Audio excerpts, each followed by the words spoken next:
Welcome to Do It for the Gram, an Enneagram podcast with your host, certified Enneagram coach, Milton Stewart, where we do it for the Enneagram, not Instagram. We make moves to improve our lives and those in our community. I am so excited. We have made it to the 100th episode of Do It for the Gram. I'm super excited. So for this episode, I had this really amazing, brilliant idea that came from someone else. So technically, it's not even my idea.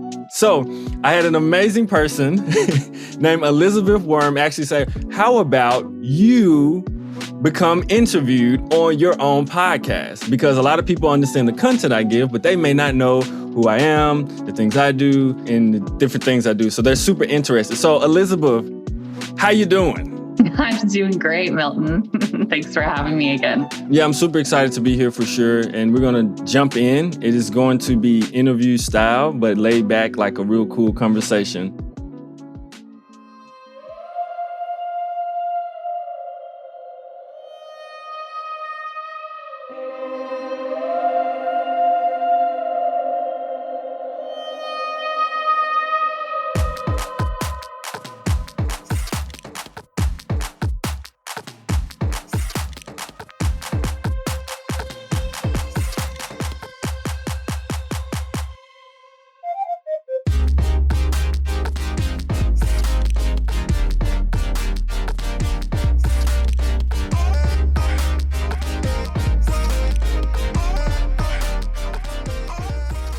Again, welcome to the Do It for the Gram podcast. I'm your guest host today, Elisabeth Wurm, interviewing Milton Stewart. As you may not know, Milton Stewart is the founder and host of the Do It for the Gram podcast. So just wanted to add that little fake intro there. Okay. So Milton, what made you start the Do It for the Gram podcast? Wow. So as a 7, I started listening to podcasts, I don't know how many years ago, but probably, I want to say about 6-7 years ago, I really started listening to different podcasts. There was this guy named Ray, I want to say Ray Edwards, but I don't think that's his full name. But he had a podcast and it was about writing books or copy content and not getting better. And then it just moved on to Pat Flynn. Listened to him for a while. I used to listen to Entree Leadership, these different podcasts.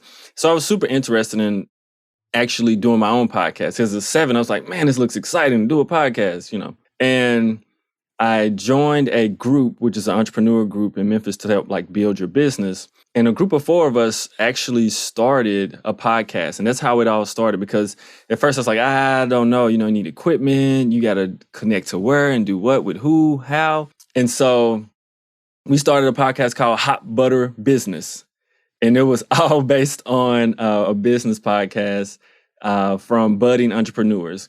And so we did that for about 6 or 7 episodes before we all kind of started. We got to a point where it was, for 2 of us, it was let's do this seriously, because if we're doing this, I want to actually have some type of reward from it, or for it to grow and to actually be something, where two of us were actually the opposite. So there was 2 of us let's do it. 2 of us well, I just want to do it for fun.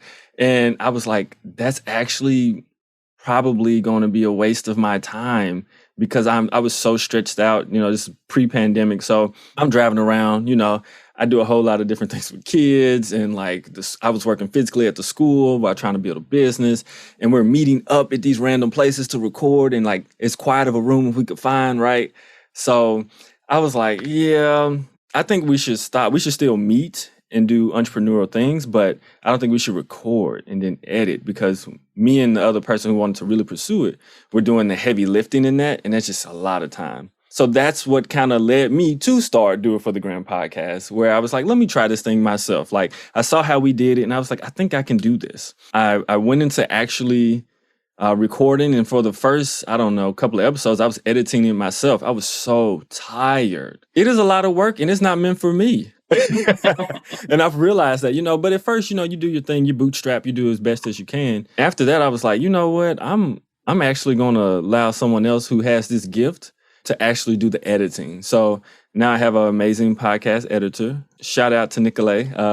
He's a beast.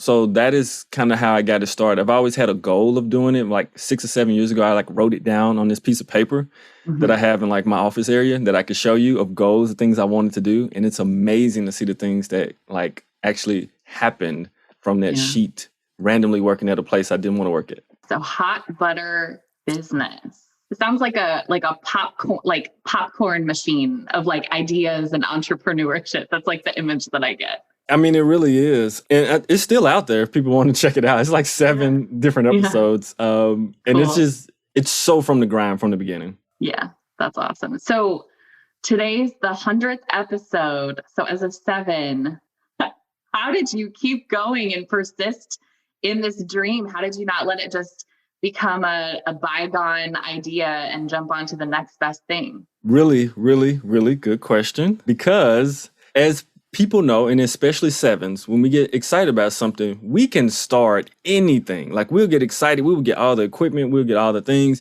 But the issue comes is like when we're no longer excited, we will drop it like it's like nothing, like easy, right? For me to continue, the thing was, it was kind of twofold. I would say part of it was the inner work I was doing, because there is a point where the podcast got like, okay, this is no longer exciting. And part of me was like, I don't know if I want to keep doing this, especially when I was editing it. I was recording and editing it and like going different places with my equipment. I was like, I don't know if I want to keep doing this. Like, I'm just kind of, and before you know it, I started to hear people actually like coming is like, wow, like this is actually good stuff. Like I learned, like I felt seen, I really appreciate it. And so I was like, oh, okay, I'm making some kind of impact for real, like, cause I'm recording in my own little vacuum and just releasing episodes, and you don't know the impact it actually has. And for you to catch traction to where people would actually be able to hear it and notice it and more people know it, it takes time, like people give me comments from episodes I made like 2 years ago, so it takes time. And like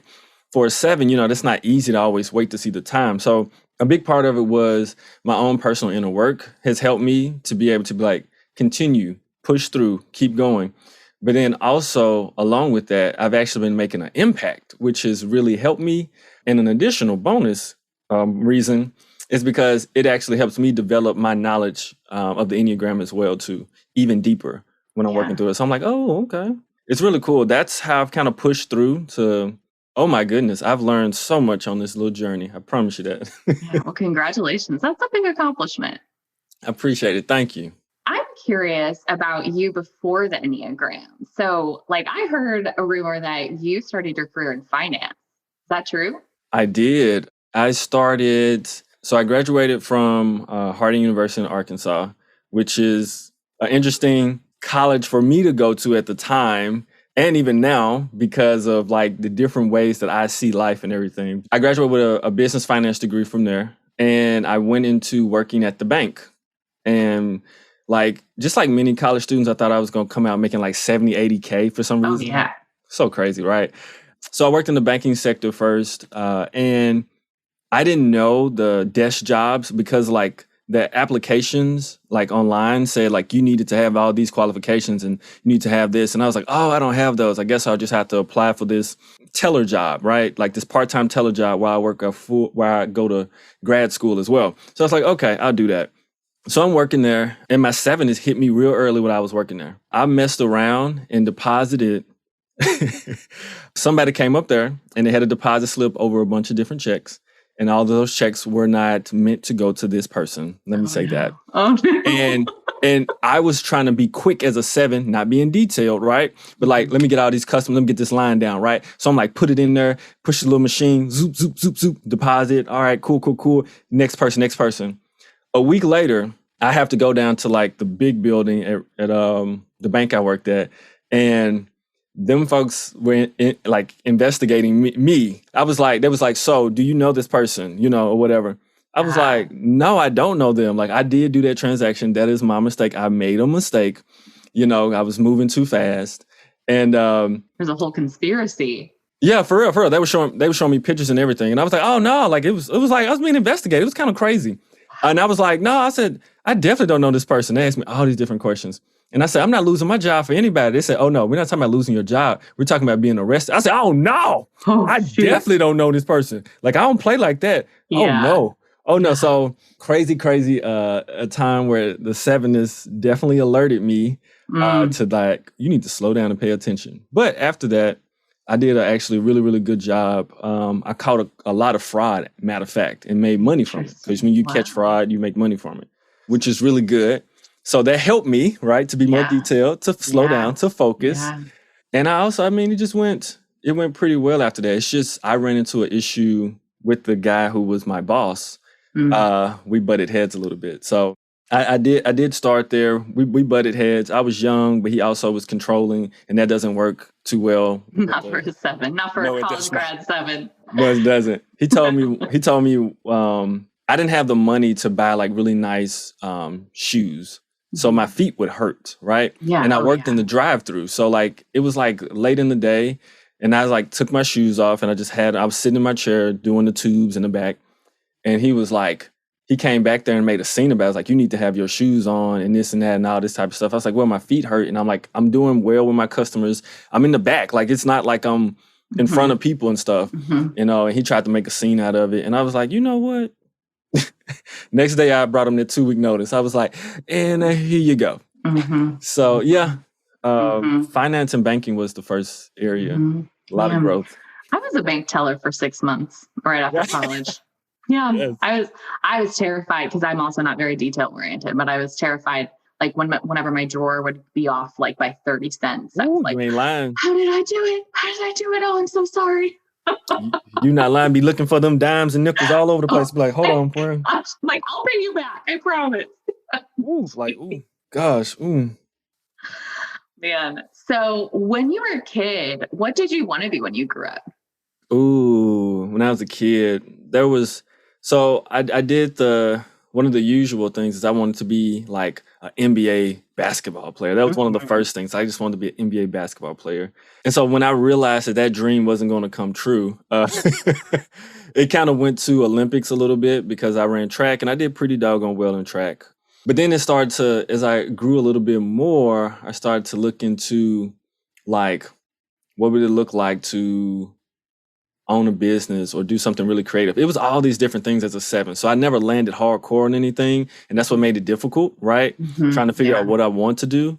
I remember when I was 17, my mom asked me, she said, what do you want to be when you grow up? I said, I want to help people. And she just was like, she laughed and was like, oh my goodness, how in the world are we going to actually, like, that's a broad category. How do we work on choosing something, helping people?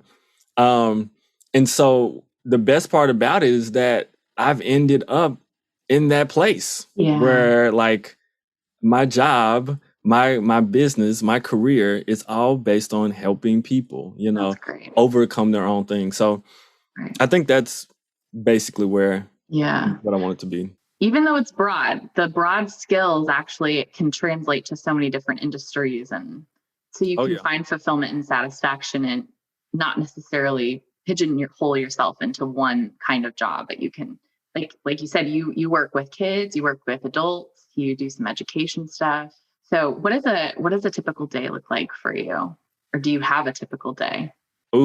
I would not say I have a typical day, but a day for me looks like one of the things is always like I've developed hardcore morning routines and evening routines, because if not, my ego structure of 7 will do its own thing. I will not have control of my day. A big part of what I do is I wake up. So I have my own little special, very specific routine, but I'm not going to say every single thing. But what I do is I wake up.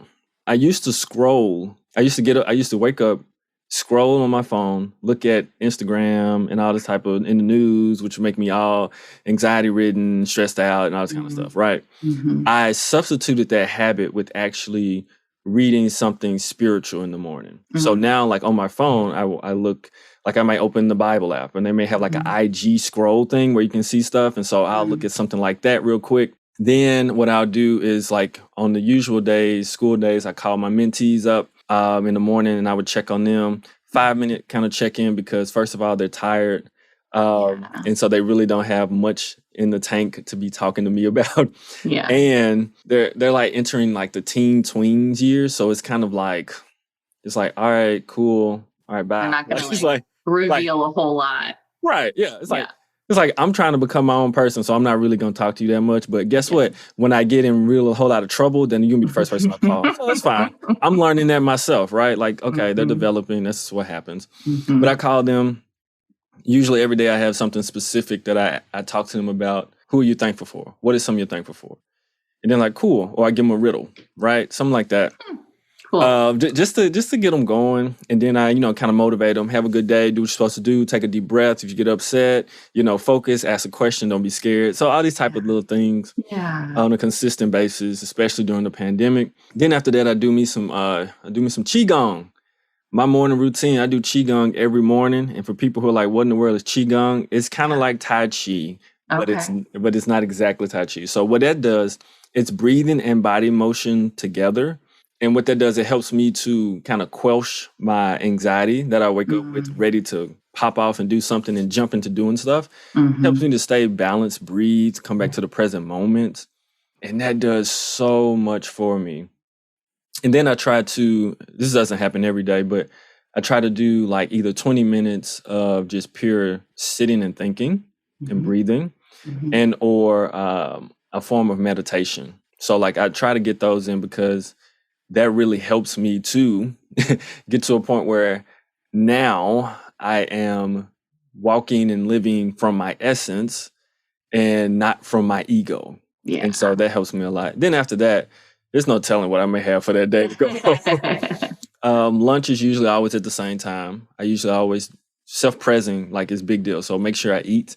I also drink lemon water in the morning, have a water bottle. I squeeze a little lemon in it because it gives you that boost without any like side effects that aren't good for you. So so that is hitting the routines is probably the thing that's super typical, but everything else definitely, I just kind of, after that, I'm able to listen to my body and listen to and look at my schedule and see what I need to do so that I honor my body, my mind, and my emotions that day. That's usually how I operate. Yeah. Cool. What a great start. A good challenge, I think, for us to try to figure out what mindfulness activities are helpful and relate and help us, ground ourselves in the morning. That's really good, especially as a 7, recognizing that you wake up with some anxiety and that impulsiveness to go do something to quell the anxiety, and then finding something that engages both your body and your mind, and that breath work. And you said it's Qigong?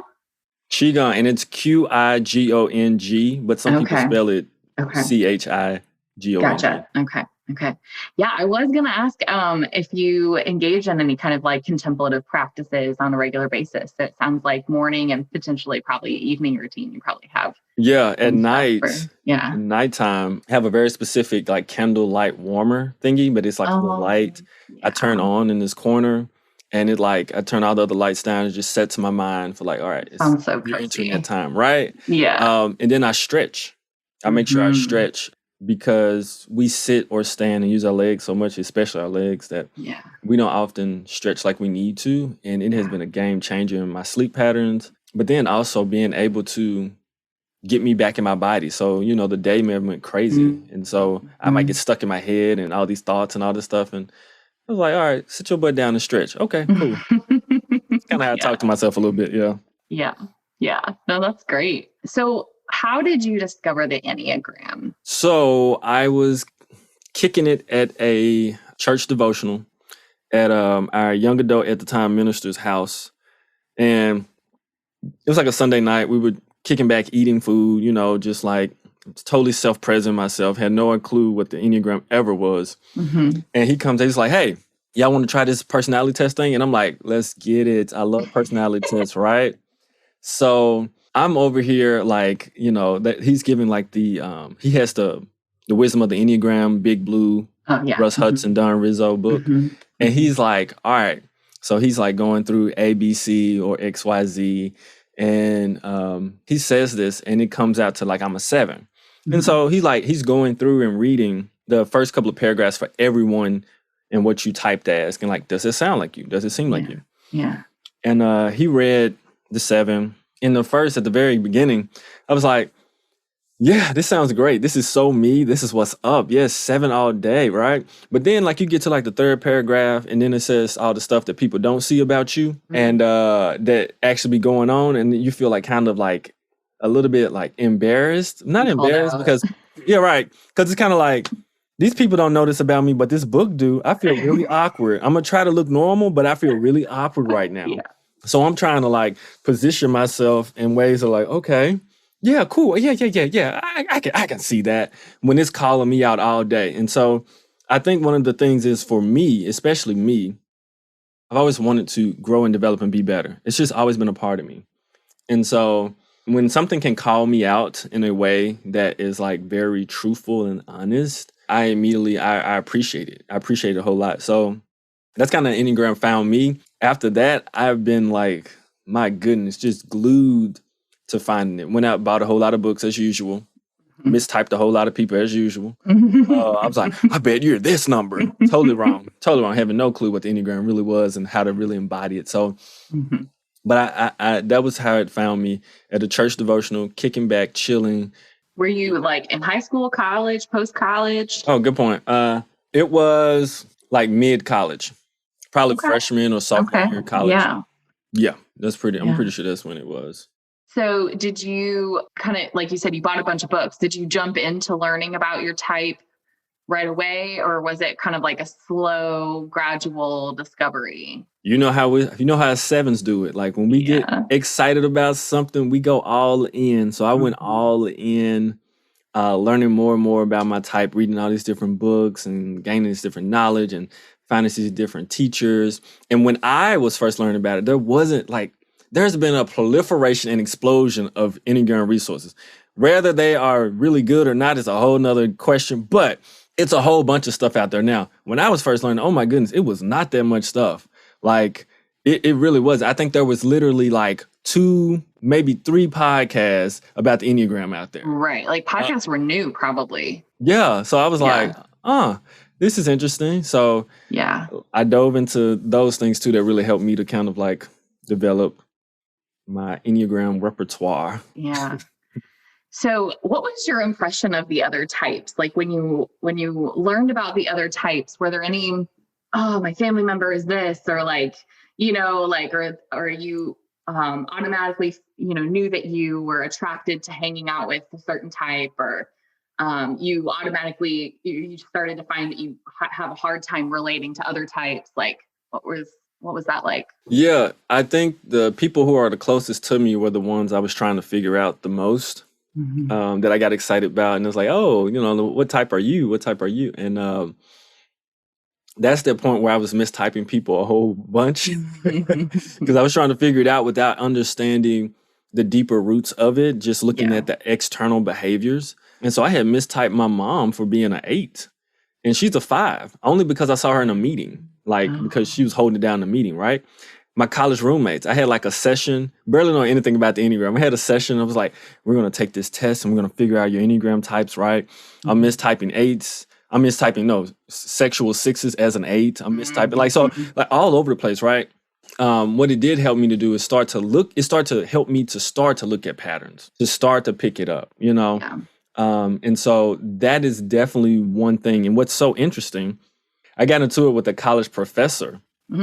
Go figure, who was a 1, who was very rigid in the way that he did things. And oh my goodness, there's a email transaction that I'll have to share with you one day it's hilarious to see the 1 and the 7, just the types all in the words. And so it's so interesting to see that. So there was like, when it came to anyone who was strict or stringent, more or less, those were the personalities I definitely struggle with the hardest. Can't impose on a 7's freedom. It's not going to last long. Not going to do you well. Is there anything about the type 7 that you don't really relate to? It's interesting. As I do more and more deeper work, I start to find that all of those components of the 7 just about have been really a part of me at some time, if not, still working through. Because I remember at the very beginning, I didn't understand how I related to, being shallow. That was the very first one that I was like, shallow. I'm not shallow. I'm a loving person. I'm good. And I see this happen with quite a few different types on different parts of their like number when they're like, oh no, I'm not like that. And it's like, well, Right. actually, realization you are. And it's not necessarily shallow always in the main connotation of the way that we take the word in, right? Right, because it sounds like you're pretty intellectual, diving in deep to books and, all Right. sorts of ideas, right? So what did Right. that end up meaning for you? It was shallow in the way that I would be in relationships, shallow in the way that I move from thing to thing so quickly without really putting my stamp in it, or even organizations, shallow in my participation in organizations. It's like you in 30 organizations, but you're not going deep really in any of them. Like you're late to almost every meeting, but you're there, right? You provide excitement, you're fun, but you're not going deep in doing the work. So that's where shallowness I started to see different components of it. It's because we stretch ourselves so thin that we have no choice but to be shallow if you're going to be in everything. You cannot go deep in everything, AKA limitations, which sevens have to work on, understanding them. So like that was one of the biggest things is the whole, the shallow piece. It was like, oh, dang, I think I actually may have quite a few components of shallowness within me. Wow. Yeah, I think that's really great insight because I think any type can find, a buzzword and be like, oh no, I'm not that. That's not me.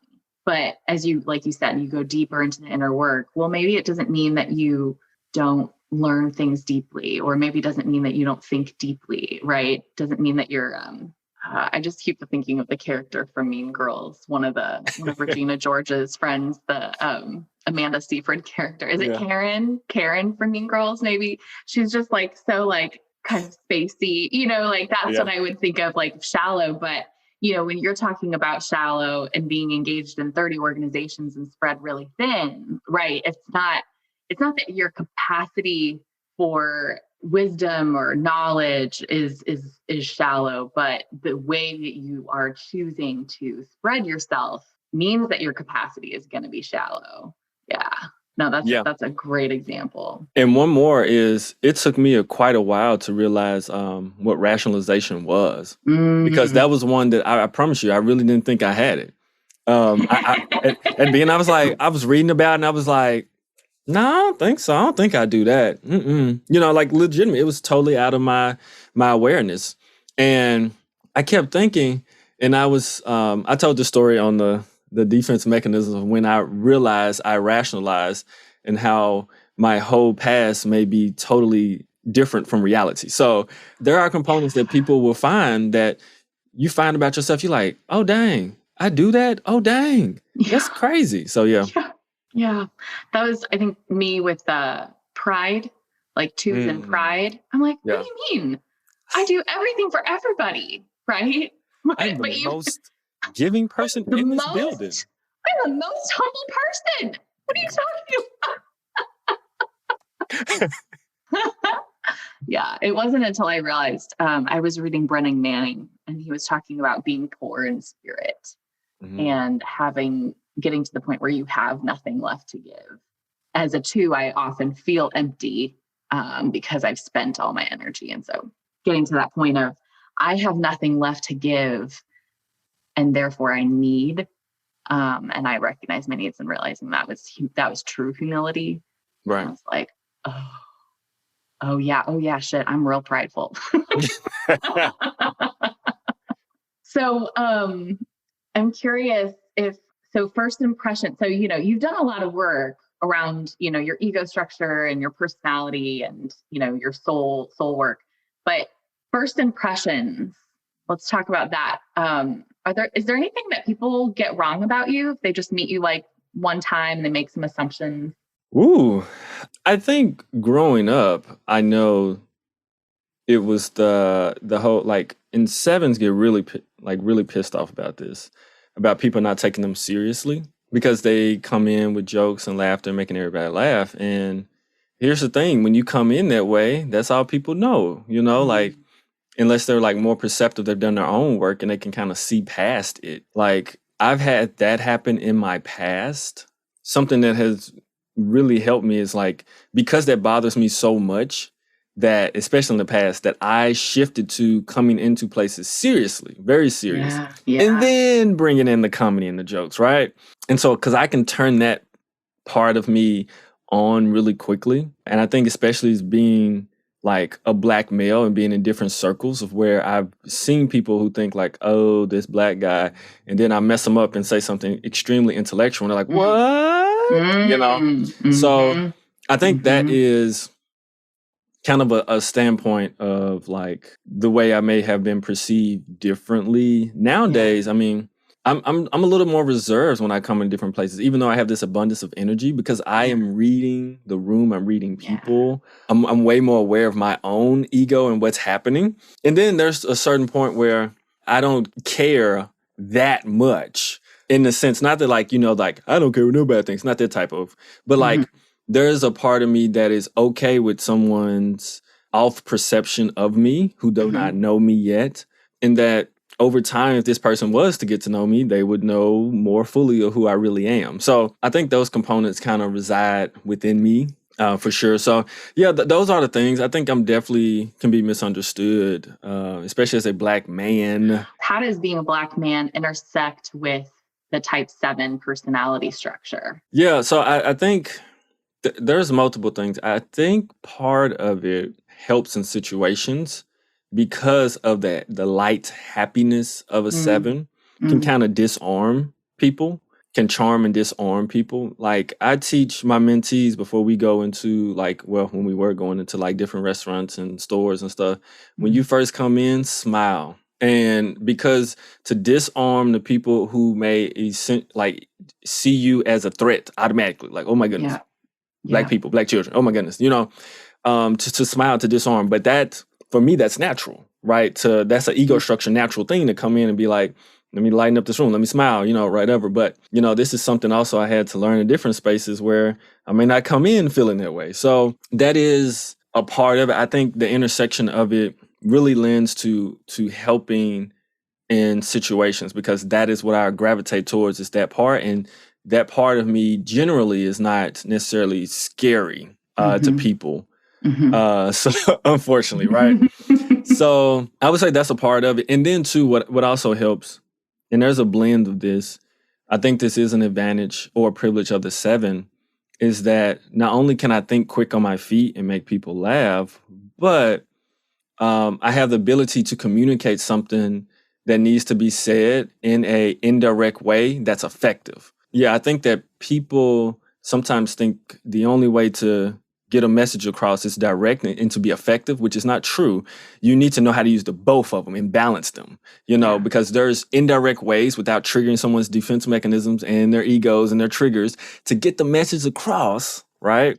So that it's actually effective, you know, because I could blunt out and say it, but it would get a defense and then who knows what else will happen after that. But the key is to be effective. And so I think as a 7, the beautiful part of it is that I can be indirect at times on purpose and still get the message across to be effective. Cool. No, that is really true. I was watching one season. It only lasted for one season. It was on Netflix, but it was kind of like a show where the world was going to end and the type 7 was the intellectual who figured that out in the physics or whatever. And he was trying to get everybody to like get on board with the world was going to end. And anyway, no one was taking him seriously. And he was really mad about it. So he was kind of just living his best life and doing all these things on his bucket list. It's a cute show. It's called No Tomorrow. But there is one scene where, you know, they're trying to figure out how do we get this message across? The world's going to end unless we really start whatever the plan was to fix the ending of the world. And so there's this scene where he ends up speaking to this crowd of people, and it's really inspiring for them. And like, he's trying to inspire people to live more purposefully and live more intentionally. Like if you only knew that you had 100 days left to live, like how would you spend it? You know, instead of like scaring people or trying to be like the conspiracy theorist that no one's listening to, you know, he ended up being really inspiring and causing some cool change. And so he was able to frame it in a way and speak some truth to the situation, but in a way that inspired people to actually listen, and it didn't scare them off. It just, you know, caused them to consider new things. So Yeah. So that it just what you said just reminded me of that clip. That's If the cool. world's ever ending, Milton, I'm going to call you. I'm going to have people listen to how you would tell everyone that the world is ending. Hi, everyone. So, yeah, I could actually come up with something now, but I'm not going to do that. Okay. So getting into a little bit about like seven myths, so sevens are constantly trying to avoid pain, uncomfortability, like emotional uncomfortability. They want to avoid pain. They want to avoid being dissatisfied, right? So hmm what is pain to you as a seven and why is it bad? Like there are other types who don't flee from that type of the hard or difficulty. And so like they don't, whether they view it as good or bad or whatever, it's a different perspective. So for sevens, why, what is that? What is that like? Like if you were to sit in the pain, if you were to sit in the uncomfortability, especially if you're in your ego, what is so scary about it? Why is that really hard? Does your workplace stink because the culture sucks? Are you tired of tolerating people and wish you could all work together cohesively? Does going to work give you instant anxiety? If you say yes to any one of these, you should probably quit your job. But since you aren't going to quit your job, you should call Kaizen Careers. At Kaizen Careers, we are all about improving personal and workplace performance. We use a unique tool called the Enneagram. The Enneagram helps individuals and organizations become more self-aware. That self-awareness lends into helping organizations with communication, leadership, and conflict management, ultimately turning self-awareness into self-mastery and creating healthy workplace performance so you can improve your services and bottom line. You can reach Kaizen Careers at kaizencareers.com or 901-334-1644. As a seven, when it comes to pain, which is usually more emotional pain, sevens are usually okay with physical pain for the most part because they're doing stuff and, exciting stuff, adventures, right?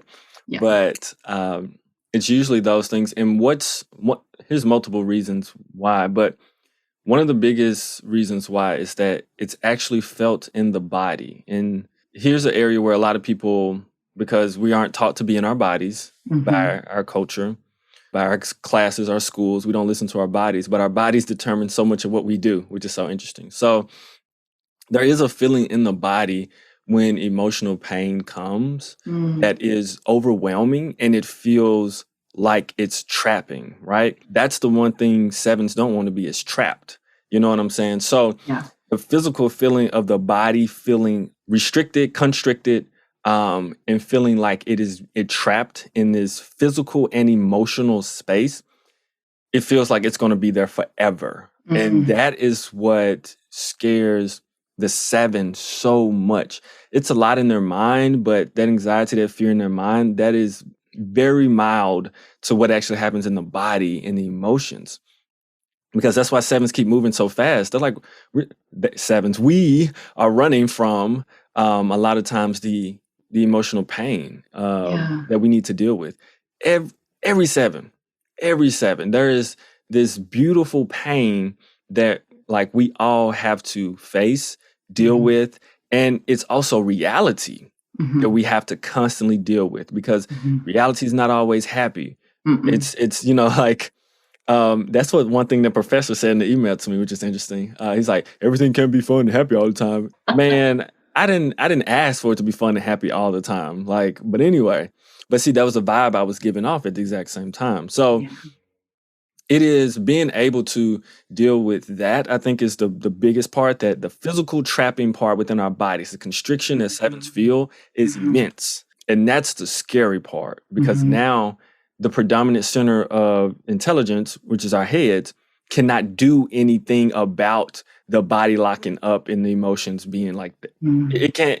That's why we try to stay distracted, try to move real fast, try to do all these different things, right? Which only lead to tightening and like making our ego structure even stronger. So is that where some of the body work that you do, does that help free up some of that constricting physical feeling that you experience? Oh yeah, so the anxiety for the seven, and it's a weird way of explaining the constriction. So like the intense emotions, especially when they happen more along a line in the chest, it's heavy. It's super duper duper heavy. And I'm not used to feeling that either. At the same time, there's always usually an anxiety kind of running, like it's just a current of anxiety running.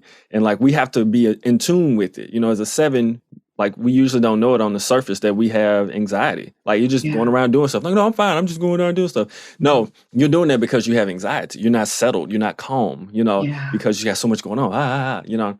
So when we can deal with that current, we're much better. But at the same time, our anxiety, because I've embodied the anxiety of different types, it's this really light anxiety where we do not feel grounded. So on top of that, our bodies do not feel close to the ground, right? We're the only types that have to ground from the top down. We are not really able to ground from the bottom and come up like most types. We have to go top down. So there's those aspects of it that make it really difficult for 7s and a little scary.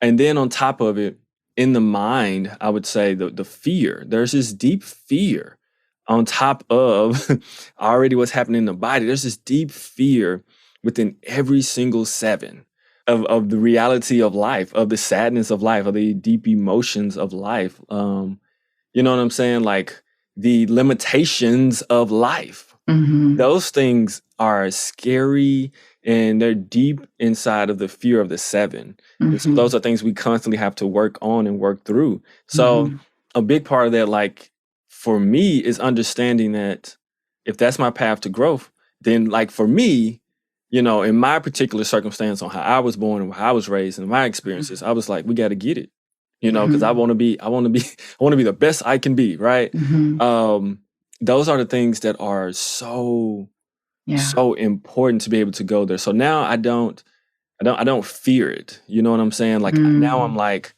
when it happens, I'm like, stay present to it. Let's see what it's saying to you. There is power in being able to name that. Woo. And you can name it and then know that you've been there before. You can go through it again and you'll make it out alive. So let's say you're in the middle of the day, you're kind of going between activity to activity and you feel that constriction, you feel that anxiety. How do you ground yourself? How do you find calm? So there are a couple of different ways. And with my clients, I give my clients a whole lot of different resources to be able to use. And for people, resources, what I mean is like techniques and practices you can do, not necessarily not books, but things you can actually do. So sometimes it's like a really firm breathing where when I breathe in through my nose, I make my stomach really tight when it's out there and it's big, it's tight. And then I breathe out through my mouth in a way that like I'm like cooling off food, which is a way that I know a couple of counselors and people definitely know they've seen before, but it actually does work at times. Sometimes I literally just go sit and be still somewhere without people. I may go sit in my car. Even in the pandemic, I may go just sit in my car, like sit in my driveway, let the sun hit me, and just be really still, no music, anything. You know what I'm saying? Different meditation tapes that I have. I listen to those. Those kind of help me to do my thing. And then sometimes I have to meet the intensity. So I may have to work out. It may be something I need something that's more high impact workout to actually meet the intensity of the anxiety that I'm feeling or that constriction that I start to feel. Those are some ways. And then sometimes it's helpful to like listen to music. I'll listen to music, certain genres of music help me to kind of deal with it. And it's not always calming music. Sometimes I need music that is more aligned with focusing on being focused and getting things done. And so for me, a lot of that is actually Nipsey Hussle. Helps me get through a lot of different days because it's so focused. And Nipsey Hussle was a 3. And you can listen to music and tell like he's such a 3. So like that mindset a lot of times helps me to really focus in on different days and get through certain things. But it's a gambit of different music I can listen to. And I understand because understanding types and how people, work and different things, their music does different things because that type is speaking to you through a way that's artistic. So yeah, those are some of the things I do.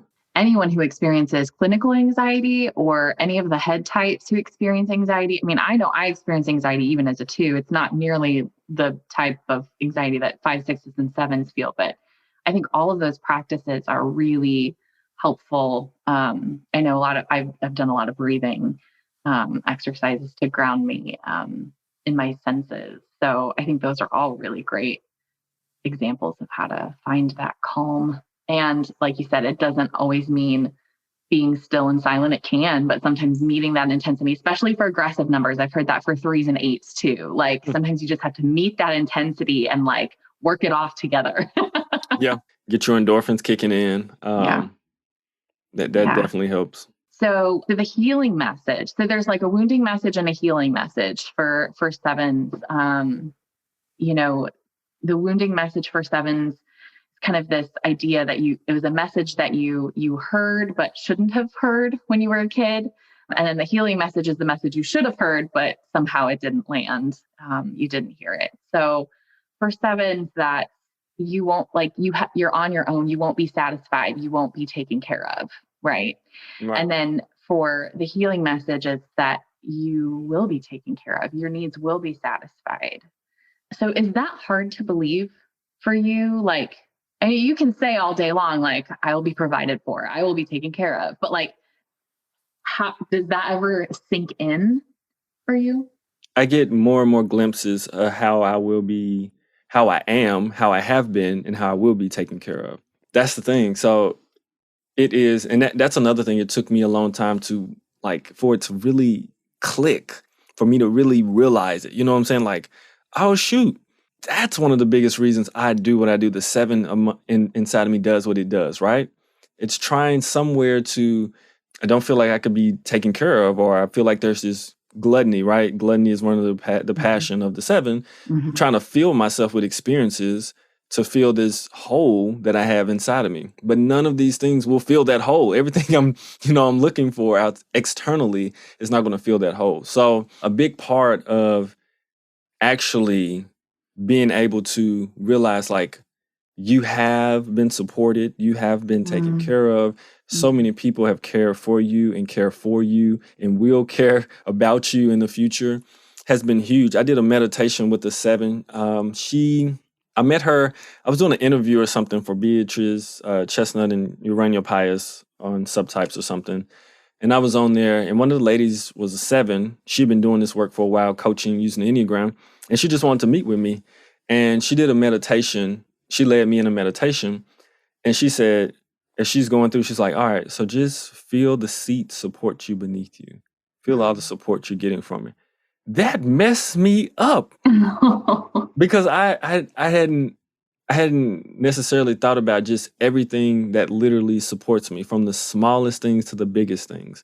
Like my freaking chair is supporting me right now, right?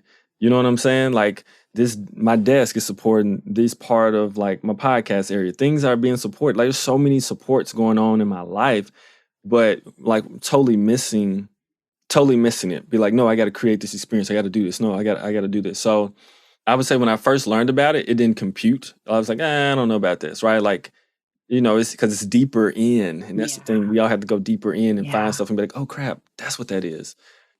And so I've constantly been seeing how I've been supported more and more in life. One thing I remember, too, that hit at this message before I knew it was the message for me. Mm-hmm. Someone mentioned, that was like, think about all the people, I think I was in college. It was like, think about the people who pray for you when you're not, around, or just praying for you daily. That messed me up. I was like, oh crap.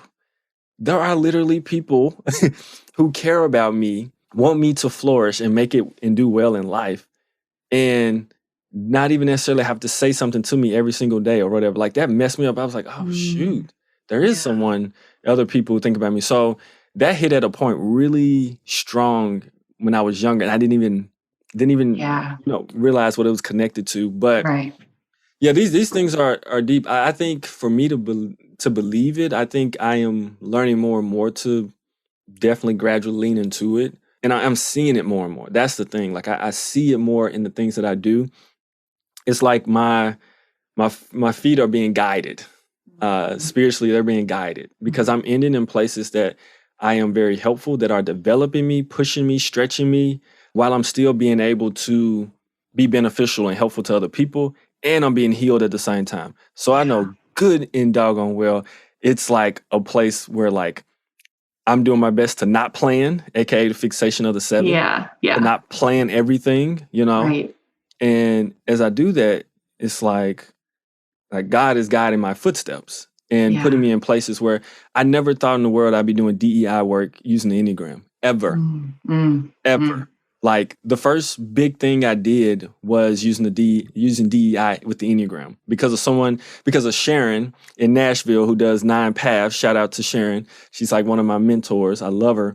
And it was the first thing I did was using Enneagram and using DEI. And I was relatively new to that space, right? Even as a Black person, like I'm living my life out here. You know what I'm saying? I'm just trying to make it, And And that's then, diversity, equity, and inclusion, just for anyone who doesn't know oh yeah, DEI acronym. thank you. Yeah. Thank you for that. And now I'm literally about to get certified in doing DEI and Enneagram work like 2 years later from starting that.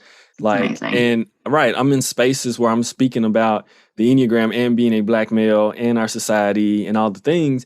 And I didn't come into the Enneagram space like gung-ho about doing that. Never did, right? But through this experience, I've grown so deeply.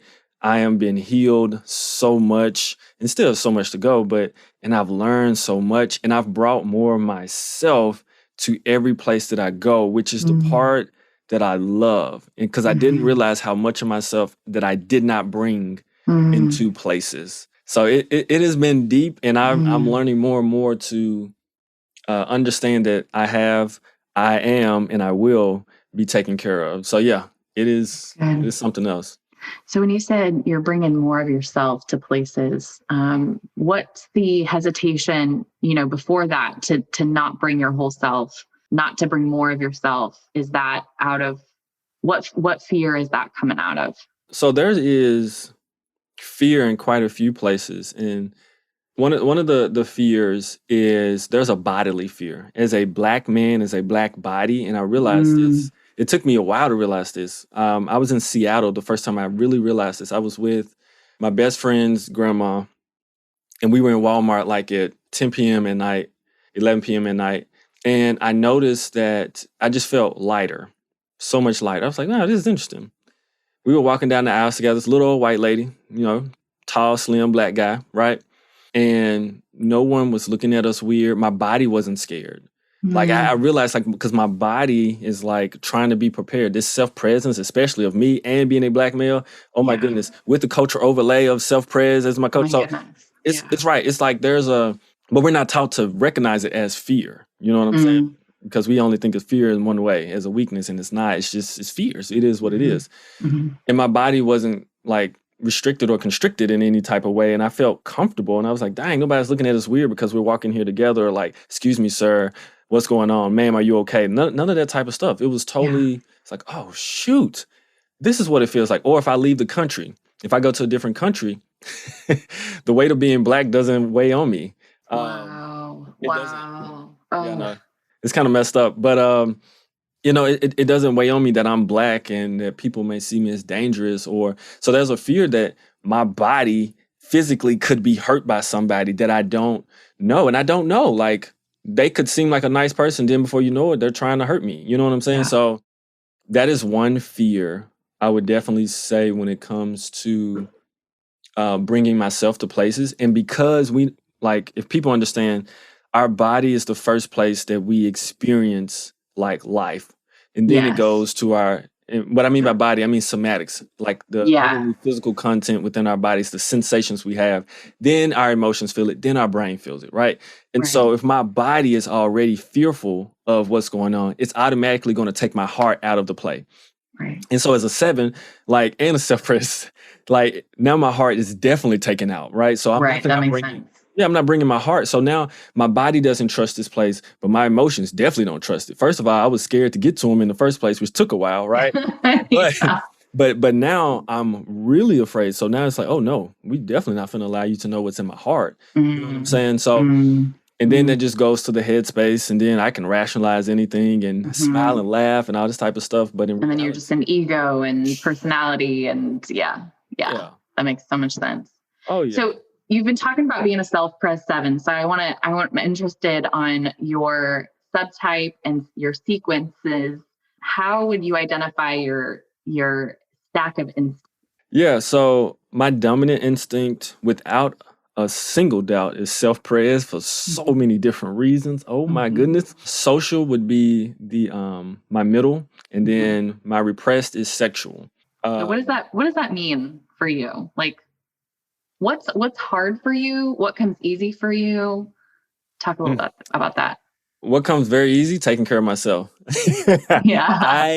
I have no problem with taking care of my physical body. Like, and I mean enjoying food, enjoying like life, taking a break, being comfortable. I have no no problems around that. I really don't. And that's the thing where people ask me, it's like, how do you do so much? You're just not like, like crazy tired and things. It's like I do get crazy tired at times, but usually my self-praise kicks in well enough that I'm like, today I'm taking a break.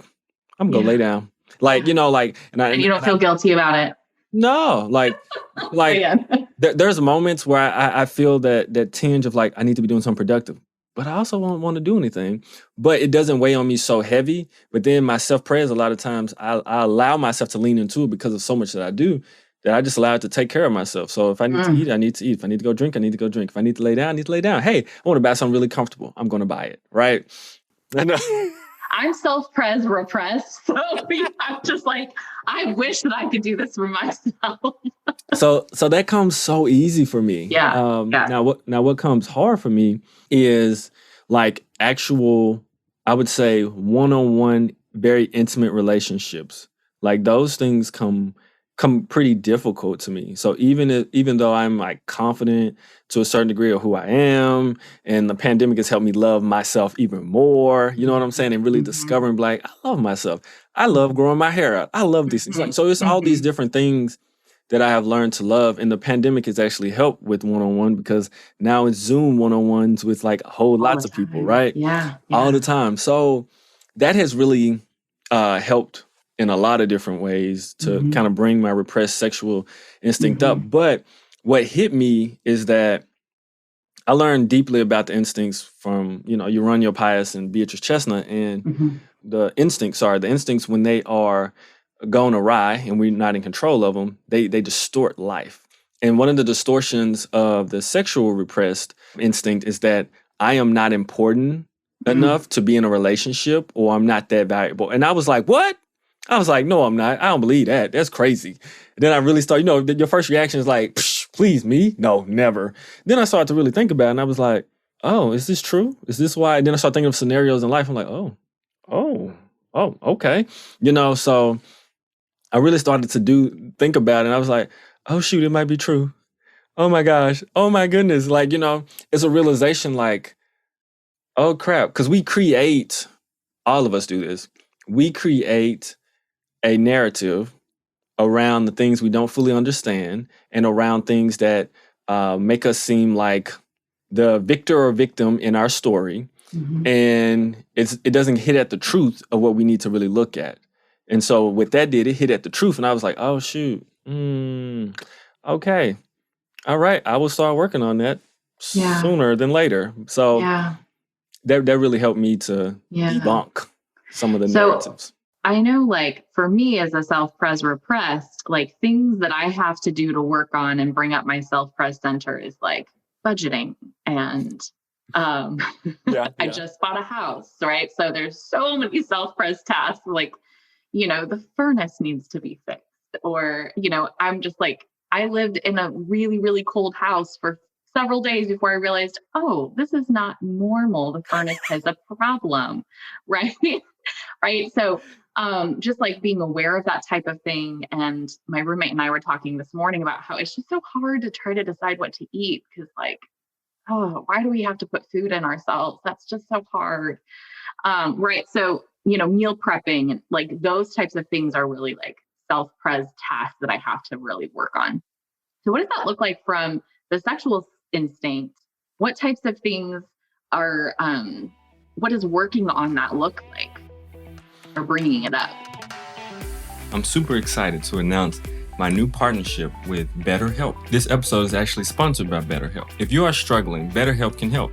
You'll receive 10% off their first month when you sign on using betterhelp.com/do-it. So I'm super excited about this partnership that me and BetterHelp have entered into, because in this point where everything that we're doing right now to connect with people is more virtual, it is so important. Mental health, I think that aligns perfectly with things that we're trying to do, things that I want to do, and anybody that I would refer or think that could be potentially beneficial to the audience. And I think BetterHelp is definitely one of them. BetterHelp is basically, it's online counseling or therapy. So you're able to actually get some counseling or therapy depending on what's going on, from licensed counselors and therapists around the country. And you get to be able to get some of that one-on-one mental checkup that you may need. And BetterHelp's able to help you. So just go to betterhelp.com/do-it and you'll get a 10% discount for your first month. Yeah. What it looks like is making time to have one-on-one time with people. That's one of the biggest things. So it looks like, let me reach out and call such and such and have a conversation. Let me make sure I talk about something that may be more serious. You know what I'm saying? Let me involve a little bit more of myself. Allow myself to be more intimate with people, and not, saying from a sexual standpoint, but just intimacy period with any relationship, friendship you're in. Yes, it's important because as Self-Prayer 7, period, and I didn't know I did this, we curate the people we want around us. We do that, right? And we have to be careful because we curate great people, don't get me wrong. But at the same time, we have to work on making sure that we allow ourselves to be vulnerable to connect with them, because these are some of the people that support and are helpful and really want to see you thrive and be amazing and everything. And so part of it is being able to share yourself with them in ways that is intimate. So that is something I've been working on and learning about. It does feel difficult because the body feels some type of way, right? Because different types. You have self-prayers who is usually moving in situations they're cool with certain people, but then when the intensity turns up, they'll pull away from people. Sexual types are moving towards people, and social may be moving towards what's interesting at the moment socially, kind of deal, or what's popping at the moment, right? It's ooh, I like this. Oh, it's not popping anymore. Next thing, So, so it's that push pull, even in from our instinct standpoint, which I've found through life. I've definitely found myself pulling away from people who were sexual instincts. They're coming on, sometimes they just come on too strong. You'd be like, all right, it's a little too tough right now. You're a little too intense, and the self-prayers will be like, okay, I'm gonna pull back. You know what I'm saying? So it's being able to balance the reaction of pulling back with, okay, where do I feel comfortable engaging in a way that does communicate a little bit more of vulnerability or intimacy from myself, but also still, protecting me and having my safe boundaries. Yeah, right. Making, good judgment. You're not just going to divulge anything to just anybody. Yeah. Exactly. Yeah. You talk about curating people around you. What types do you hang around most? What does your curated circle look like? So my very, very, very tight-knit circle includes a 5, includes a 1, includes a 9, and a counterphobic 6. Okay. A sexual 6. I think it's interesting. I think I hang out the least, I can tell you that, with 7s. Interesting. Okay. It's it's kind of like we're in a different group and we kind of take up the same niche and same spot. So it's all right, well, that's your group. I have a different one, right? Or it's you feed off of each other so much, it'd be like, okay, now I'm tired. You doing too much, or I see all of the patterns that are usually unhealthy as a 7. And so now I'm looking at their patterns while also knowing them that they also are part of my pattern. So I'm like, oh, they did it again, So I noticed that with 4s, that 4s typically don't hang in the same circle. It's a lot. It's a lot. Yeah. Types I hang out with most. I think I really do have after my curated group of amazing individuals. I think it just from there, when I look at it, it's just random from there, I guess. Yeah. I'd have to probably take a deeper look, but it seems pretty random with people who I feel who really know how to do their own inner work. That's the thing. Right. If a person is pretty healthy and like working on their own self-awareness, I can be around anyone, Right. like with that goal. Now, when they're not, there are certain types that make it really hard for me to be around. Yeah. But Yeah. when it comes to that, oh yeah, I'm pretty strong around different types. And Yeah. I love to work around types who have the strengths in my weak areas. Mm. I love working with 6s because, ooh, gosh, they're really good at, Poking all the the things. holes in all your good ideas. Oh my goodness, yes. Details. Oh, please. 6s, 1s, and 5s as well. Like I actually enjoy working with them because they have some strengths in areas that I don't. Well, and that's where you would go to in security as a 5. That's so interesting too, talking about, so you're kind of connected to the 6 would be a possible wing for you. The 5 and the 1 are your integration and disintegration types. So you have spaces where you have things in common, but also they bring a certain energy to you that you need to balance yourself out. And probably likewise, you bring things to them that help them access different points of their growth journey. And now let me tell you the types I enjoy working with the most, though. Yeah. 3s and 8s. I'm telling you, I've worked with a team of a 3, 7, and 8. Woo! Like we are moving, grooving. Like I'm telling you, like I love it, and it just like our energy flows so well together. Like it's going to happen. We're going to make it happen. We know how to make it happen, or we know how to adjust really well. Oh my goodness, the flow from the group. Woo! Love it. Love it.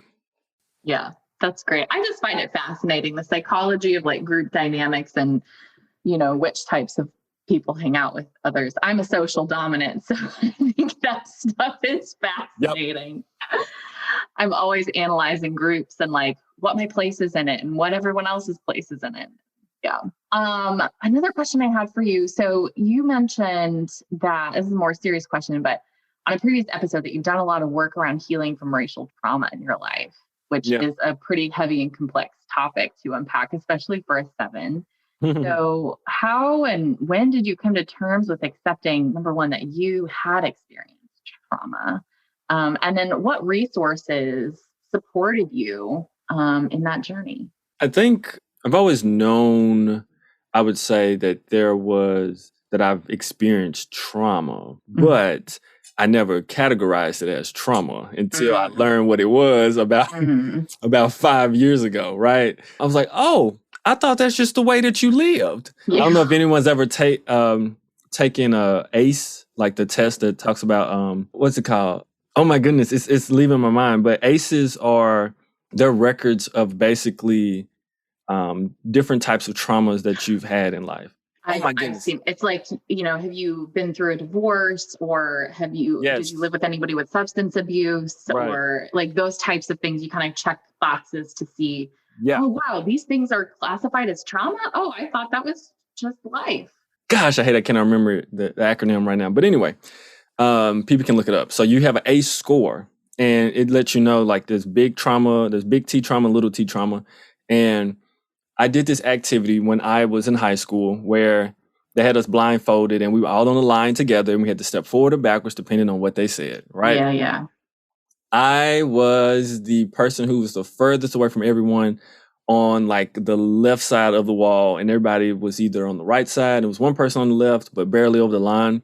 And I was like, I needed more space to keep moving left where we need to move because of the experiences that I've had.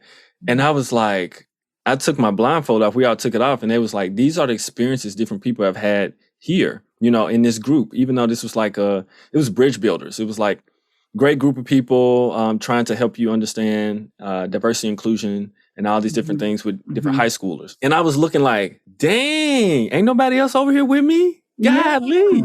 So it was a realization.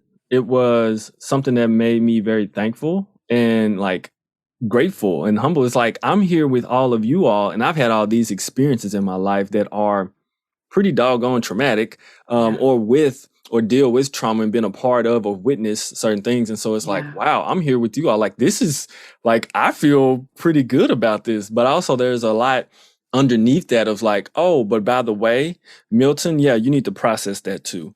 Like, so it's like, Yeah. oh, that's nothing to be glad about necessarily. So Right. I would say that's how I came to the realization of the trauma, and more trauma comes up as I've like started to explore and explore Mm. more. Like more and more comes up. But I'm in a place where I have enough resources that I know like kind of what to do when it happens. Yeah. For the most part. So some of Yeah. the resources that I have found, this is a because I'm actually attending a course that's teaching like me how to work through it. That's the thing. Mm. So Deborah Egerton's DEI's Enneagram certification course has really made me look at my racial trauma, because I know I had trauma before that, but I never chalked it up necessarily to racial things that have happened, because as a 7, I have buried it in my psyche Yep. and all that type of stuff, right? But the body keeps count, Yeah. as the book goes, right? As they Yep. say. So my body keeps count of all these records of racial trauma that I've had in the past and things I didn't consider trauma. I was just like, oh, this Yeah. experience, part of being Black, right? Yeah. But some of this stuff is trauma, right? And so like now that I've like started to look at it and heal it, even the way that I speak about other people, think about other people, speak to other people, when it comes to Black issues, it comes from a place that's being healed and not from an open wound. And it's such a different place, because in the DEI space, this is what I see. I see a lot of people passionate, especially from a lot of beautiful Black leaders and activists. I see a lot of people passionate, but we have to be careful, because when we come from a place that is overtly hurt and we are trying to do work to transform and fix things, we actually end up hurting other people in the way that we're doing things. So Yeah. that has really helped me to be more effective, bring more of myself, heal, because when I look at it, I'm like, wow, we're all humans that are very, very damaged. Every single one of us, no matter who you are, no matter how privileged you are, every one of us is damaged because we live on this earth. Yeah. So we just lack the awareness of it, some of us, right? And being people who are of color, who have been marginalized, a lot of pain comes from our experiences. And there's nothing wrong with communicating the pain and like being able to voice it and being able to be heard, because that's another thing that needs to be heard as well. Like there needs to be spaces, particular spaces to be heard, where you can literally say, my pain is this is my trauma, let it out, and people listen. That's so important, and that's something I overlooked. And that's what helped. I'm gonna speak on Dr. Egerton again. She had a healing session last year, especially around everything that happened with George Floyd and everything that was happening in 2020, as we know. And she had a healing session on Zoom and like had people internationally there. And I was like, what the hell is a healing session? That was my first thought, for real. I was like, what the hell is this? This don't make no sense. But I trust Dr. E, so I'm gonna go ahead, I'm gonna give this a try. And what she did, it was a space where Black people who were there were allowed to express how they feel and what's going on. And it wasn't like a debate or heal or nothing like that. It was like, they're just going to be able to talk about their experience. And other people there were just as allies to support. Oh my goodness. Oh my, that was actually started the healing process. I was like, what the world? I hear other Black people speaking from the experience of I've felt different things. I was like, oh my goodness. And that was the power of being able to be heard and listened to, and not saying like, oh, your reality is not real because I don't experience it, that type of crap. Like that was deep. And it actually started to help heal me. So wow. That's powerful. It's so simple, but not simple. Right. Like it's, listen, what I'm saying, to really understand the people. So I was moved quite a bit by that, and it's really helped me to start the healing process, and things have come up more and more. Trauma that's not even race related. I was in a somatic workshop, and they were talking about They were talking about this meditation with breathing in water and like relaxing the body. I immediately thought about a time 20 plus years ago where a kid tried to drown me.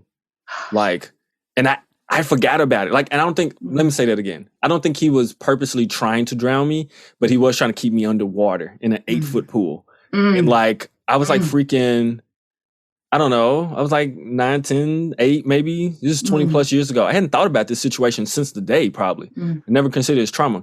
Immediately, we're doing this water exercise. Everybody else on there is like, oh, this feels so good. You know, like I see their face like, oh, I'm enjoying this. And my chest is tightening up like crazy. And I'm like, oh my goodness, oh my goodness. And this memory pops up from nowhere. Wow. I'm like, what is this? And so, resource, I stayed with it first and foremost. And I breathe through or around it, which some people may not understand what that means. And I'll try to explain that in other episodes. Our bodies, we have an energetic body along with our physical body. And so that's how you breathe. Your air, your breath goes through your whole body, or you wouldn't, be able to walk or anything. It'd just be in your lungs. So it goes through your whole body. But that spot where I felt it, I started to breathe through and around it and stay with it and not distract myself, not try to make it go away. And then I just got really curious about what in the world is it trying to tell me? Like, what are you trying to tell me? And this information. And so that slowly started to helping it soften a little bit, not a whole lot.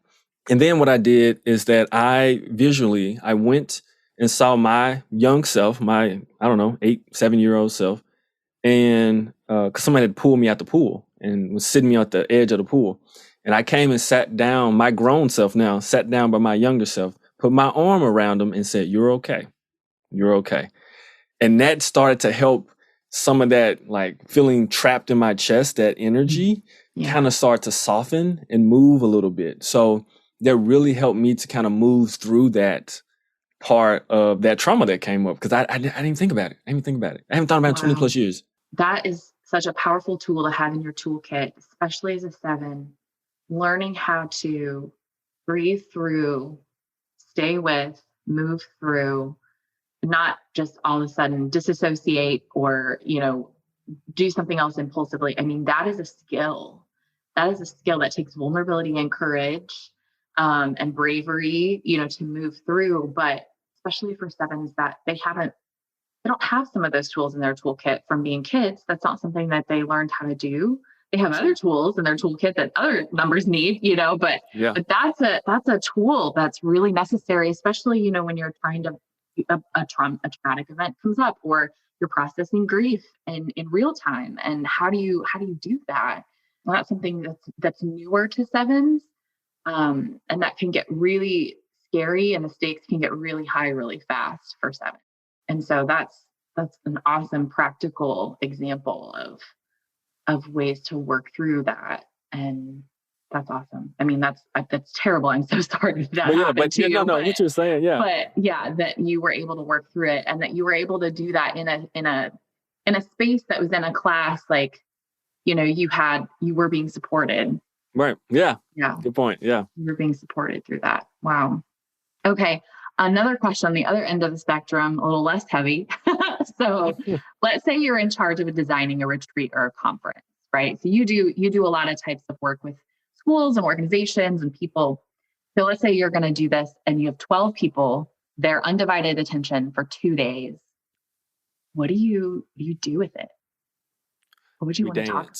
We dance? Okay.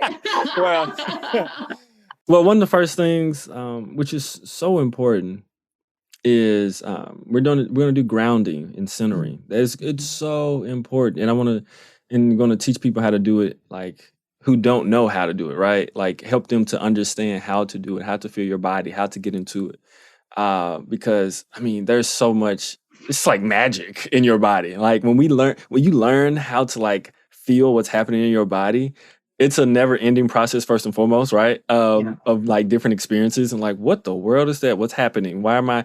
That would be one thing. Obviously, there would be 2 or 3 super fun exercises and activities that involve group work. Like it's just, that's one thing that always happens. Like there's always going to be excitement, something fun to do that engages them, but also helps to show the difference in their types. And then there will be something that really connects their heart and tries to get at the part of vulnerability that everyone needs to be able to get to a certain degree, because it's super important. As we do this work, it's like we've got to be able to connect with people. We've got to be able to be vulnerable in a healthy way to really grow.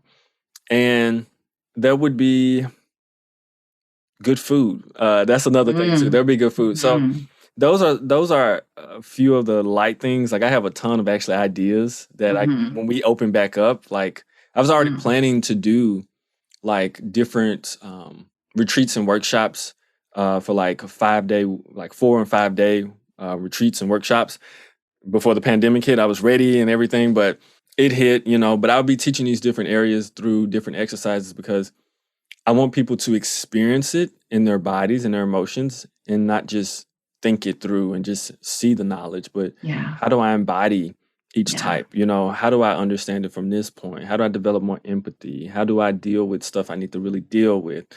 And then just create a container for people that people feel psychologically safe and also help people to work on their instincts. This is a big thing. Every workshop I do, the group that I'm teaching, I facilitate with right now, my own group, the complete Enneagram program that I'm doing. We visualize the calming of our instinct before we start every time. Because self-pres, social, or sexual would take over. And we will do or say something that is not from our essence of who we are and doesn't value the essence of everyone else. And we will spout off, we'll say something, we'll chat something, and we won't be fully there. So that's something that's very important that, I'll do is so that people learn to not only work with their instinct, but learn how to visualize. There is power in visualization, to be able to break through things. So that sounds so great. I have this dream of being able to go to like some big house in like the country somewhere, like a wine country maybe, and it's got like a swimming pool and it's got like all these like, like paths next to woods. And then you have like, 8 to 12 people there and you're doing like, spiritual meditations, contemplative practices, some, learning experiences, some fun, and it's all like geared around that type of, healing and inner work and empathy and vulnerability. And I mean, man, I just can't wait.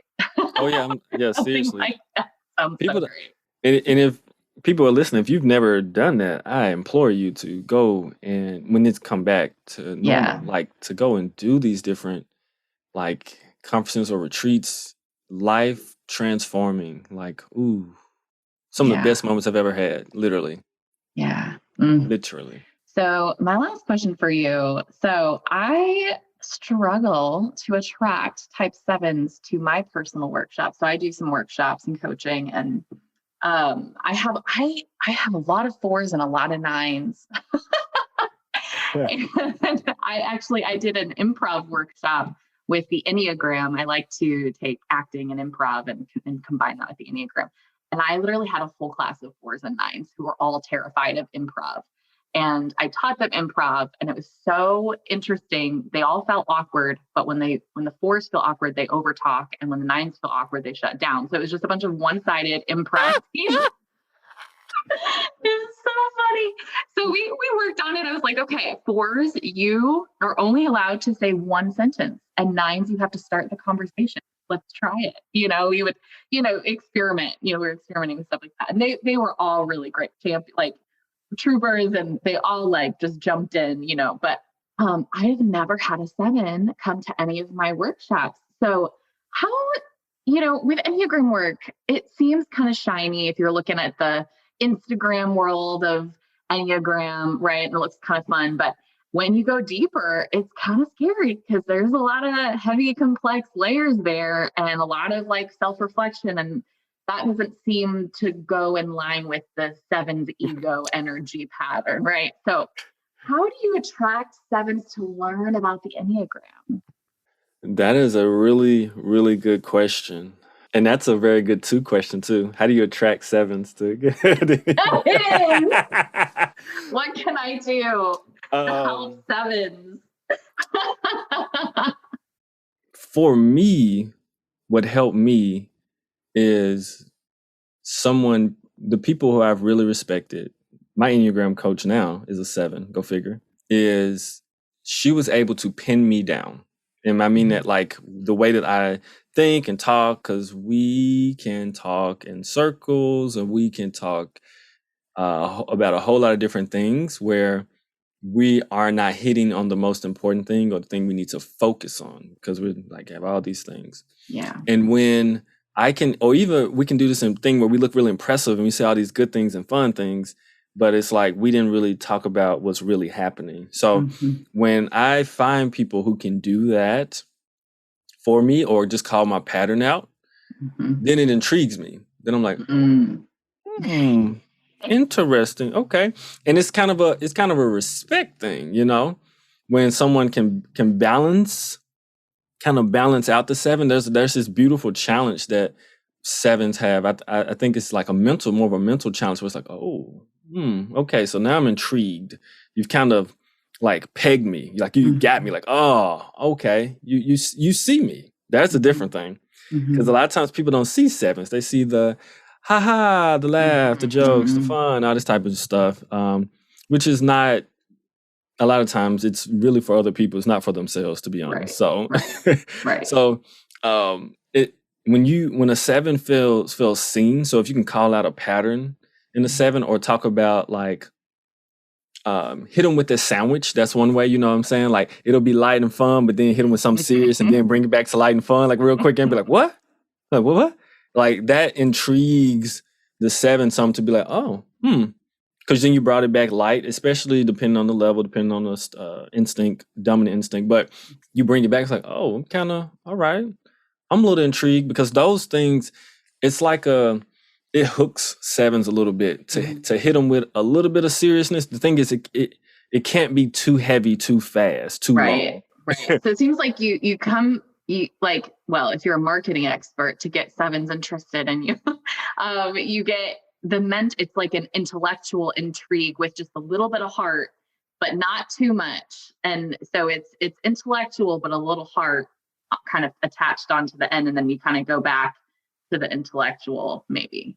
Oh yeah. And then too, I would say, even if you're talking about improvisation, which 7s, I mean, that's one of those tools that comes in our toolbox already. Like, oh my goodness, we can just turn it on all of a sudden, right?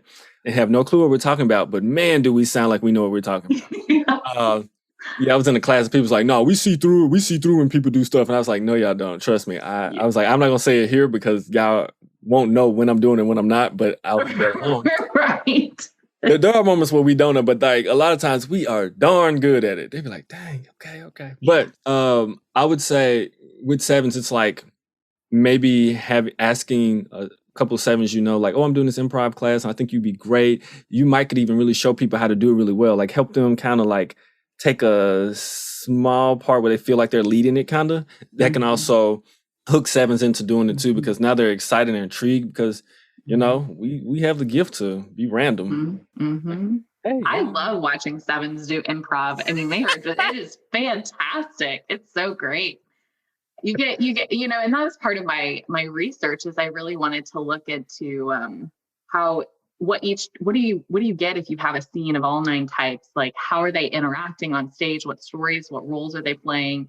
And, you know, you get like a 3 and a 7 and a 9. I mean, man, that will be a really great scene.